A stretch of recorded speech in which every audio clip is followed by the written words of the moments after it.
Welcome back to the Family Movie Night podcast. This is episode 24, and we are covering what I think is probably the fifth remake of Cheaper by the Dozen from the original novel, I believe it is based on.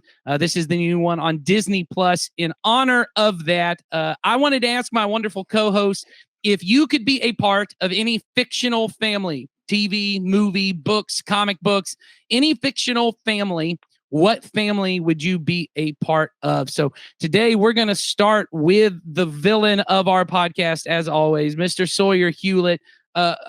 What family would you be a part of? The Addams family?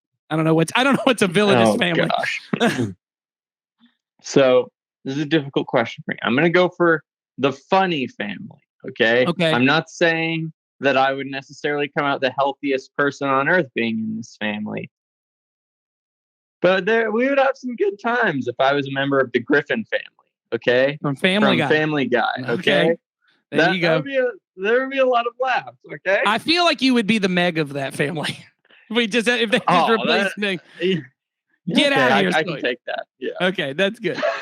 That's good. All right, I like that. The Family Guy. All right, and then we'll move on next to Heidi Cooper.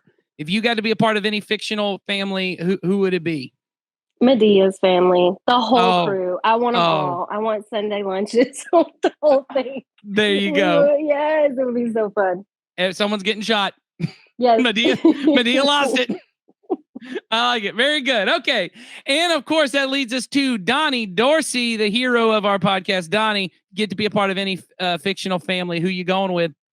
I got to say the Winslows. Family matters. Yeah, I got to say the Winslows, You do get a dope theme song, my friend.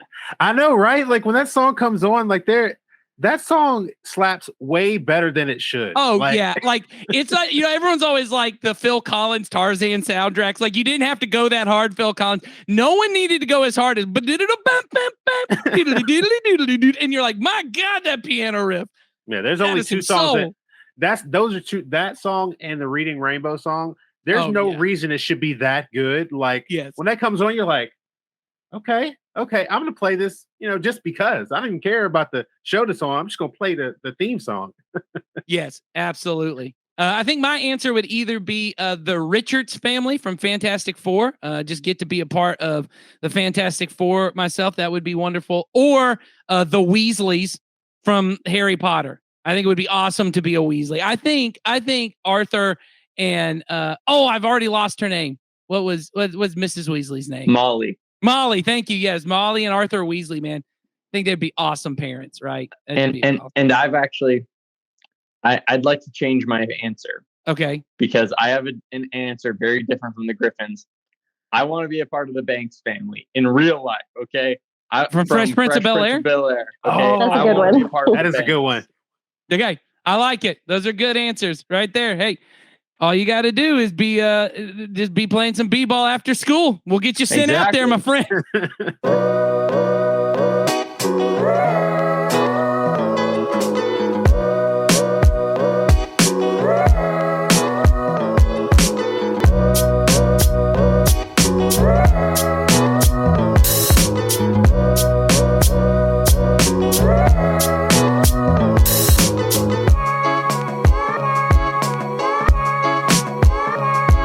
Welcome to the Family Movie Night podcast, where we want to help your family have better conversations around the content you consume. My name is Nathan, and today we are covering a really fun, heartfelt movie, Cheaper by the Dozen. This is the new version that was made straight for Disney Plus. It's a little different than the originals in that this is actually a movie about a blended family. You have Zach Braff as Paul Baker marries Gabrielle Union, which is, just always an A+ choice on his part. D-Wade getting pretty upset there. But her name is Zoe. They both have 3 children of their own when they get married, have more children together, and then even just have they have a cousin thrown into the mix, and the whole movie is just a lot of fun. And we're going to be talking about that a little bit later. But before we get to that, Donnie, why don't you tell them what we do on this podcast? Yeah, so on this podcast, we encourage every family at Community Christian Church to have a monthly movie night to help you and your children build some memories, start some conversations that'll matter. The goal of our family ministry is to help you raise your children to love Jesus and his way of life above all other things. And we know that critical to that is for you to have a routine, regular time of connection with some shared experiences that'll help you build stronger relationships. And, movie nights are really great opportunities to do that, because movies are not just an easy way to share laughter and joy, fear and sadness in a safe environment, but they also give us a chance to talk about what matters in ways that are meaningful and memorable with our children. And on this podcast, we want to not only recommend some movies, but even give you some ideas of meaningful conversations you can have with your kids about these movies. And as always, the point of this podcast is not to add one more thing to your to-do list as parents that you then feel guilty for not getting to, but we want to make it easy for you and your kids to enjoy being together so that you can build memories and have conversations that matter. So throughout our conversation today, remember that we want to have fun and help you think through simple and easy ways to share your love of Jesus with your kids.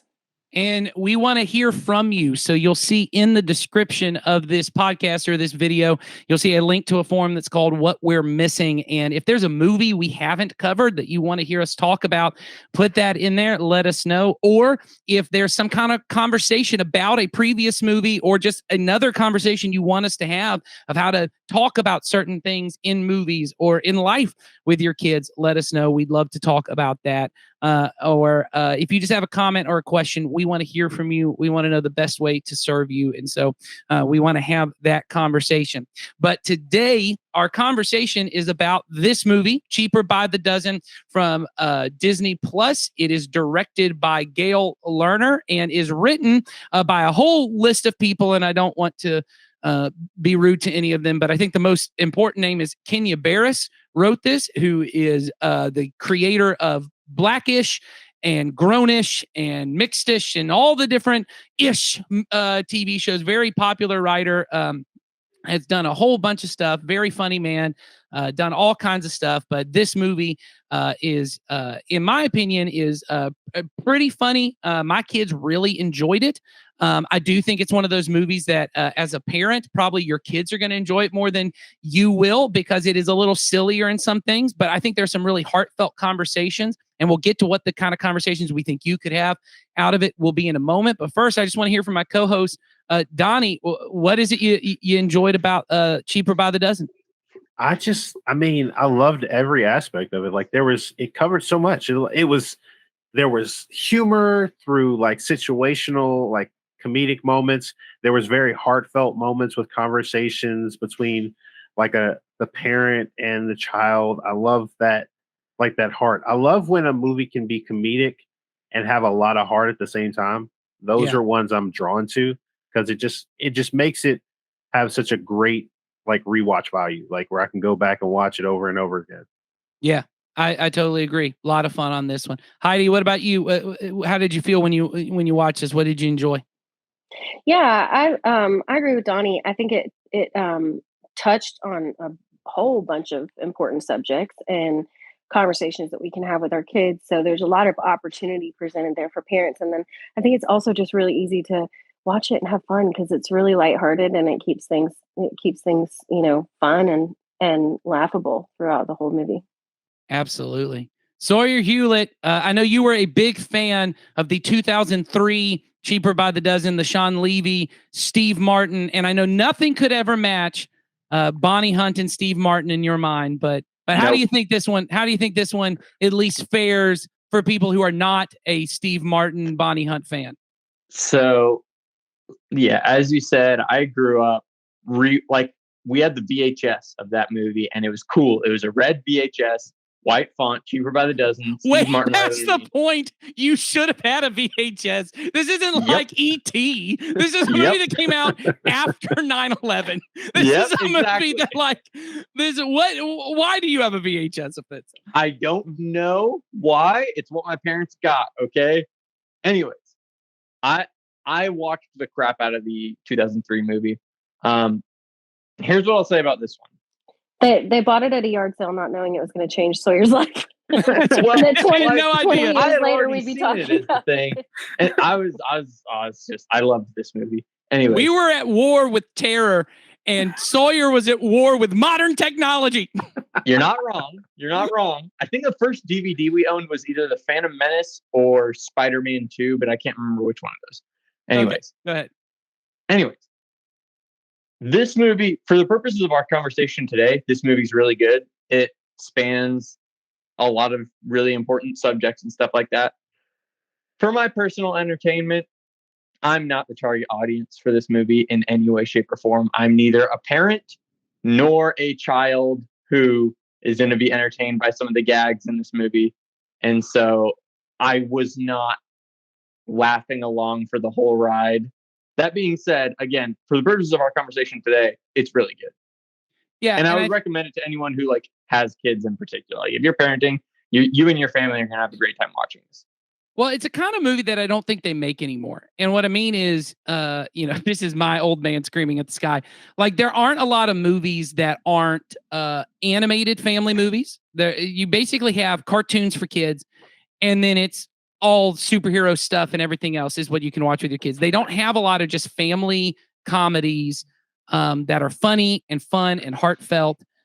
These are what we used to call mid-budget movies, about $40-50 million movies. They don't make these kind of size movies, but now with streaming, they do. And so I agree. I think it's a fun time for a family. If you're just trying to look for something that you think will give you a chance to just have fun and feel something with your kids, I think it's important. It weirdly reminded me, has anyone here seen the movie RV with Robin Williams? Yeah, it's in that vein. Yeah, it felt like that is the thing. And that movie's from 2007 or 2008. That was about the last time that, all those movies, Daddy Daycare, a bunch of those kind of like mid-level, we used to get all those kind of things that when a movie star wanted to kind of get away from like more adult themed stuff, because now they got kids, you're going to send your Eddie Murphys, your Patrick Swayzes, your whatever, like they're going to come out. Kicking and Screaming was a great one. Yes, like you're going to have a whole group of those, but they don't make as many of those. And so I think this one really fits in that. But in particular for our conversation today, this movie, because it is about a blended family, and this movie in ways I've honestly never seen in other movies, and very funny for parenting. So Zach Braff, and they go through this from the beginning of the movie. Zach Braff was married to Erica Christensen at the beginning of the movie. Her character's name is Kate, and they are married. They have 2 children, and then adopt a child from a friend who passed away. Like it was their godson, I think is correct. Am I okay? Don, right. Okay. So they have 3 children. They get adopted. Then they get divorced. And Zach, I don't know. Do they explain why Paul has? I don't know why, but Paul has custody of the children, and he has his 3 children. Gabrielle Union is playing Zoe, who was married to a football player named Dom. They were like high school sweetheart or college sweethearts. And then he goes on to play professional football. They end up getting divorced. She has 3 kids with him. Then Zach Braff's character, Gabrielle Union's character, get married. They now have all of those 6 kids together now. And then they have an additional 4 children. Yep. No, that's right. They have 2 sets of twins, right? Mm-hmm. Yep. 2 sets of twins together. So now they're up to 10 kids. And then how did they get the 11th kid? I don't know how that works. Did they have it's his. So I can definitely tell you about this because I had a conversation with my 6-year-old about rehab. Okay. All right. Zach Braff's sister, Paul's character, it's his sister's son. Yeah. And she goes to rehab and he gets custody of the nephew. Yeah.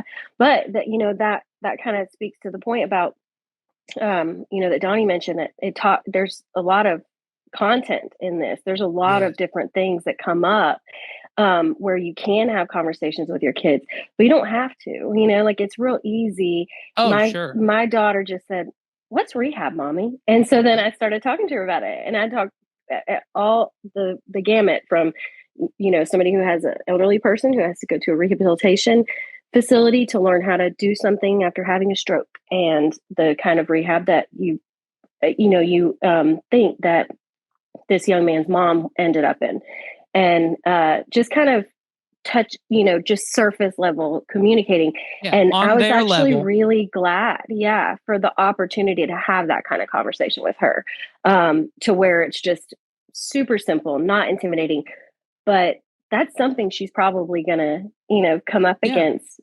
earlier in life than any of us probably had to. So I was glad that I had the opportunity to kind of have a conversation, real surface level with her about it. Yeah, and I think that gets to kind of the theme of what we wanted to touch on in this movie. That this movie is really about, and what it's about at the heart is you have this blended family that does not operate in the same way that what we would maybe call a traditional family operates. In that, from the very first opening minutes of the movie, Paul and Zoe, who are now married, they come downstairs, and Kate, who is Paul's ex-wife and the mother of 3 of the children, the biological mother of 3 of the children, is in the home making breakfast for all the children, and is staying with some of the children while some of them take them to school. And it's really this co-parenting, right, step parenting world that they're really operating in, and really kind of like the conflict that comes up in the movie is that now Dom, who is Zoe's ex-husband and the biological father of 3 of the children, has now quit the NFL. He's moving into town, and that throws a whole nother wrench into kind of like their schedule and their plans and how do we work this out. And what we wanted to talk about in this is, how do you watch this movie? Because so many of our families, I know at Community Christian, I'll say those of us on this podcast are in what are now what you might call a non-traditional or a blended family. And how do we use movies like this to have conversations with our kids that's where they start to feel like, why is it that our family operates this way? And what is the way that God wants families? That the whole point of this podcast is to help our children love Jesus and his way of life. Well, how would Jesus have families operate? Like, is there a way Jesus wants families to be? And then there's a way that our families currently are that may not be exactly the way Jesus intended things to be, but this is where we're at. And how do I follow Jesus in a situation that is complicated and messy and may not be as simple as a traditional family? How do I do that? I think this movie, once again, I would not just say, put this movie onto your kids and let them take whatever they want from it, because this movie does not introduce God into the conversation, does not introduce how would Jesus have me treat a step parent? How would Jesus have me as a parent treat my ex-spouse and the conversations we should be having with one another? Like, we have to bring a new conversation to it, but this movie brings it up. And so before I jump to anyone else, I just want to be honest, because a big part of what we're going to talk about is how big honesty is on this. I've talked about it before on the podcast, but 3 of my children are adopted, and we have a relationship with their birth parents, and we have communication. And so that can be tricky and messy at times, and the whole thing can be very complicated. And it's really important when we're having these conversations to just be honest with our kids. And I think this movie gives an ability for us to do that. So, Donnie, I saw you were going to say something. Why don't you jump in on this? Yeah, I was thinking about and one of the things they also address is with the mixed race family. I think that's a thing that can be challenging, because Dom specifically mentions, he's like, you don't know how to raise my child because you're not black. And I think that's a challenge in mixed race families, because there is trying to figure out, how do I make sure that I incorporate them helping to understand and learn about the culture that they're a part of, and also being able to instill the values that I see that are important and things like that. Because I think sometimes, I think Paul at times felt ill-equipped, in certain situations where he's like, I don't know what to tell him about these particular things, because they're conversations that I'm going to have with my children that, and much like with Paul and, with Zoe, they're going to have conversations with their kids that aren't the same. It's because some conversations hey, someone might have to have a conversation about, hey, don't do these things, don't do, drugs or any things like that. But I might have to have a conversation with my kid about, hey, be extra safe, don't put yourself in these particular situations, because some people may look at you differently just because of the color of your skin, and those are the challenges I think that people face. And I think that's something that Paul saw and Dom was having trouble grasping in that moment, is that he was like, you can't raise them because you don't understand. It's and I get that. And I get that he wants to be able to give him those things and help him to understand. But at the end of the day, much like what Jesus taught us, is it starts with love. Right. Because if I love you, I'm going to want the best for you. I'm going to will the best for you in our relationship. And that may mean me going and learning a lot more.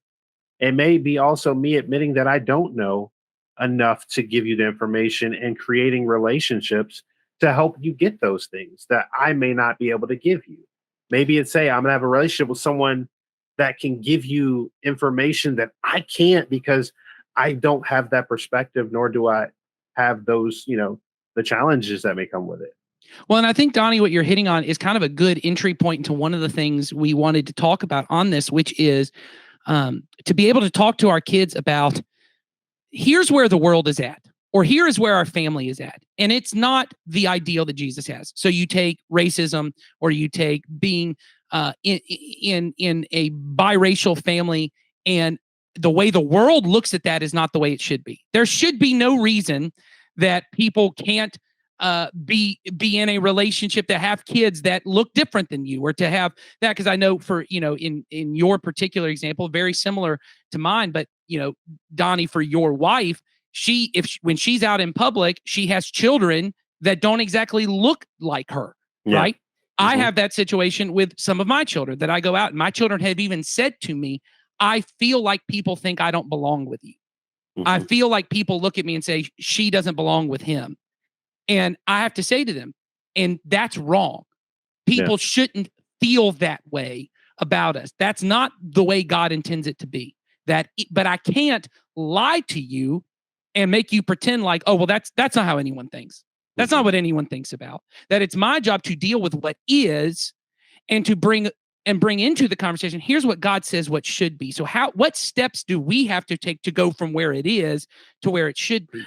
Yeah, because based on what you were saying, like I was thinking about the idea of like, look at how many people said like these people don't belong in Jesus's family because they don't do things the way we do, or they don't act the way we do, because that was the world that they lived in. They thought that was how you had to view people.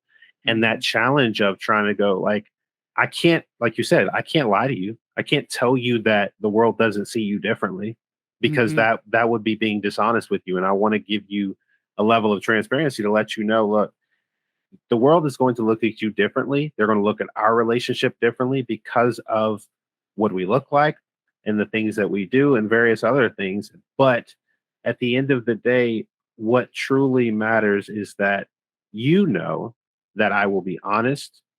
I will be extremely transparent with you to let you know that when we face these challenges, or we encounter things like that where someone views that, I will be as forthcoming as I can to help you to prepare for those moments and to help you to be able to handle those challenges that as they come up. Yeah. And I think that's the balance we have to play in any of these situations where you look at life. So you look at the world, right? In the specific example you're talking about, when it comes to racism, this is not the way it should be, right? But this is what is. So we have to move towards what should be, and what part can I play, and we as a family can play in doing that. Let's have those conversations. Let's not ignore what is, but let's also not just stay with what is. Yeah. Right. But the same is true if you're in just a blended family, right? That you're a single parent, or you're a step parent, or you're co-parenting, and your kids start to have questions of, why don't mommy and daddy live together? Or they start having questions of, why is it that I don't see my dad as much as I see you? Or why is it that I don't ever see my mom or my dad? Or in our kids' situation, they're adopted. Why is it I'm not with my birth parents? Right? Why is that? And it makes me sad I'm not. And for like our kids, I know, but I know this is the same in situations where they're step parenting and co-parenting and single parenting. When a kid starts to feel sad that it's not my biological mom and dad are together forever and they're with me, for us to have an honest conversation with our kids, and not to try and act like, oh, well, that's not a big deal. That doesn't matter. To be able to say, you know what? God did intend that for every family to operate that way, that people would have children in the context of a marriage, and that they would stay together, and that this is the way it would be, and yet you would grow up. I have to regularly say to my kids, the reason that makes you sad, it also makes me sad. I love you. I'm so glad you're my children. I'm so glad you're in my family. But I know what God intended was for you to grow up with your biological parents and that they would be healthy. They would be able to take care of you, that they would be married. They would be able to work it out, that is God's ideal. That is the intention. But that isn't the world we now live in. This isn't what our family is. That's a messy conversation, but it leads to a conversation about redemption and to talk about how God can bring beautiful and good and godly things out of broken and messy and situations that are even sometimes caused by sin, right? For me to be able to talk to my kids about this isn't the way God intended to be, but look how good and beautiful God is that he made. Isn't our family so beautiful? Like you watch this movie and you look at this family that is this truly blended family and it's complicated and it's messy. But I do think what you take away from it is this family is beautiful and and there's a good thing that's happening here. Sawyer, you have something to say? Yeah. Yeah. So, and like, that's something that the movie in particular, like it definitely gets right is the thing. The movie never tries to look, and maybe it goes a little too far in the opposite direction, but the movie never shames the adults for having messy backgrounds. And that I really like is the thing, because like, goodness, growing up, like I was always like taught and by the way, not about to be pro-divorce. Don't be hearing me being all pro-divorce, but I was always like, I always got the stigma of if they're divorced, then they are no longer that valuable in terms of like, what are they going to bring? Like, and I don't know if it's just like the culture I grew up in or whatever, but like, I was like, and I feel like you guys probably have similar vibes like around divorce. Maybe you don't, but I definitely had that stigma of, oh, you're divorced, therefore you're broken and not as, and something that I love about this movie is it goes the opposite direction. It's like, nope, just because something is broken here doesn't mean that it's like irredeemable and stuff like that. It definitely, this movie is very pro redemption of a broken system. Yeah. Well, and I think you're right. I think, and redemption is what we want to talk about because, and I think, but here's the truth about redemption. And I think this is where we can't expect the culture around us and the world around us to get right.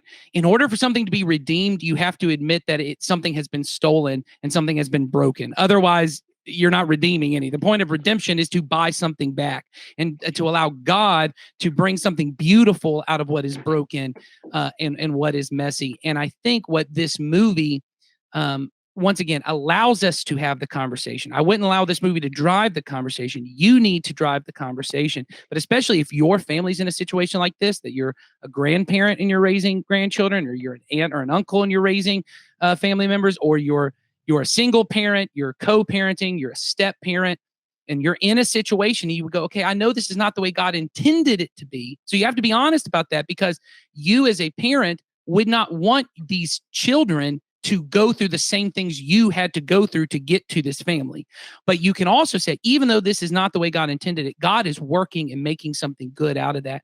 And what we want to talk about is that you can have honest conversations. And Heidi, you talked a little about how important it is to have honest conversations. You already mentioned that on this podcast about the conversation you had about rehab with your daughter. But I know you also talked beforehand about just with your children and with your family, having honest conversations, and how sometimes we as parents get afraid that if I'm honest, my kids are going to be upset with me, or they're going to judge me, or they're going to now look at our family. And when we say it's not the way God intended it to be, that they're going to go, oh, I'm growing up in a bad family, or I'm growing up in a broken, like this is broken and it can't be fixed.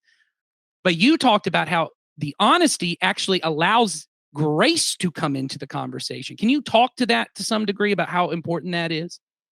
Yeah, for sure. So my circumstances were, I had my first child at 20, and then my last two children much later. And I was a single mom for 10-ish years. So basically the way that, and my son, he's 19, so who knows what, I was about to say, when you say much later, I was going to say, when you say much later, you can't be older than 24. So right, Exactly. Yeah. 28, Nathan. Thank you. Yeah, exactly. Sorry. Yeah. But yeah, I think that the thing that I did, and who knows whether it's right or wrong, but I do feel like it lines up with the way that God would want us to kind of handle it. And that is that I didn't ever try to really hide the fact that like I was a young, dumb kid who made some poor choices. And a lot of it came from me being naive or not having as much education about things that I could have at that age in life. However, the majority of it was just my choices, and they were not, I'm not a pariah or anything for making those choices, despite whatever society did or didn't think at the time. However, I'm not going to hold my 20-year-old self or 18-year-old self like uh, guilty and then try to portray that to my son. Like I want to be able to forgive myself. I want to be able to forgive, the partner that I had in making this child, and to do as much as I can to show him what reality looks like, but also what God would love to see for his life and his future and his children. And we have a really incredible gift in that when my husband and I got together, and it worked out so that when we decided to have more kids, and also at the same time he adopted my son that I had raised by myself for the first part of life. And we talk about redemption, and I can't point to a better word to describe this than my situation, because I remember when my husband and I were just starting out in our relationship, it was kind of in the middle of my son's tenure at home. And so he pointed out, actually, as a young child, he was 9 at the time, he pointed out how he had this example of a father one way, and then that God had given him this opportunity to see a father figure as something completely different, and present and loving, and honest and real and open, but also having expectation and giving him responsibilities and things like that. And so I think just kind of to sum up what I could take away from this movie, and what I see in our own family, is that the more open we can be to all of the members of our family, like the more that we as adults can get over the dream we might have had of what it could have looked like, and we can offer ourselves and the other adults in the situation lots of grace and model that for our children, then they get to come up seeing. And that was the thing that made this different for these kids, was that for the most part they didn't see conflict. It wasn't easy, and you could sense the tension at times between the parents, but they always put the kids first. And that's something that I feel like at base level all of us parents should be doing, no matter what our household looks like. And so I think if we do that, and then it gives us an opportunity with that honesty and openness, and affording each other the grace, then it gives our kids the opportunity to see that modeled. And so then they can take that and say, yeah, I mean, my dad is not present, but I hope to one day have a relationship with him, because, he had a part in who I am now. And so, that I think is really important in blended families, or families that maybe didn't go the way that we anticipated or wished or hoped or thought that they should. We can still, God can really still bring something beautiful out of it. Well, and I think what you hit on there, Heidi, is kind of where I want us to end here. Is I think what is so important, and we hit on this almost every time, but I just want to hit on it again. It's how important it is for us to have these conversations with our kids, even if your kid. And I know how this feels, because once again, I'm in a situation right now with my children where they're starting to ask questions about their birth parents. They're starting to ask questions about marriage and about life and about the way God wants things to be, and why didn't it go that way for us, and why isn't that the way that things end up at. And there tends to be a way that if you feel like your kid's not asking the question, or even if they are, it makes you uncomfortable. It can even be painful to have the conversation. But we cannot allow our kids to interpret this on their own. They are going to come up with an answer to why. And if you don't interpret it for them and help them to do it, they will come up with a solution. And maybe what they come up with was, maybe the reason my parents aren't together is somehow it's my fault. Or maybe there's something about me that my mom or my dad's not around. Or maybe there's something going on and you don't want to leave your kid in that place. Or you don't want it to go to the other end and for your kid to somehow interpret, because you never came out and said, hey, this isn't the way God intended it to be, for them to take away that marriage doesn't really matter, or that God didn't intend marriage to be forever, or that any of this, that you want to be able to have a conversation and say, look at the beautiful thing God made out of this situation. So one, that teaches them, no matter what life does to you, or no matter what bad decisions you make, God can always make, you never have to be hopeless. God can always make a beautiful thing come out of even decisions we make that aren't perfect. But the other side of it that we have to deal with too is to be able to still say to our kids, and I hope when you get married, that when you have kids, you do it just the way God intended it to be. I may not have done it that way. Your parents may not have done it that way, but I pray that you do, because Jesus' way of life is better. It is more rich and satisfying. And even though God can make anything good come out of any kind of situation, it is so much better if you get it right from the beginning with Jesus. But those kind of conversations can only happen in a context of honesty, transparency, grace. And once again, because I know some people are like, well, when do I start having that conversation? Now.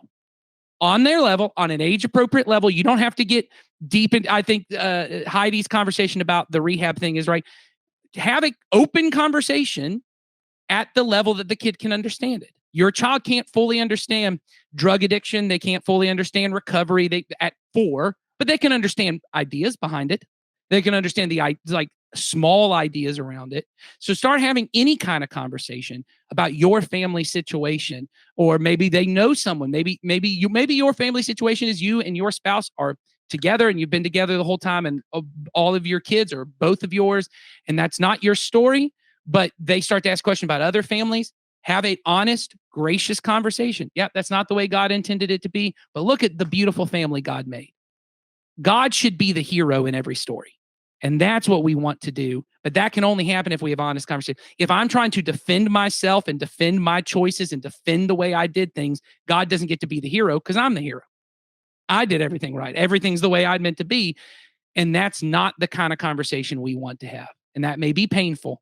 It may take a lot of prayer and thought, but hey, we're leaning on Jesus for everything anyway. So lean into that and trust Jesus. So I know we've had somewhat of a heavy conversation here. This movie is not very heavy. It's very light, but this is so I hope you do watch it. I hope you have a great time doing so, but we really do hope it spurs some conversations, because these are important ones to have. And as always, we hope you join us again next time as we continue trying to help your family have better conversations around the content you consume that lead your children to love Jesus and his way of life. We'll see you next time.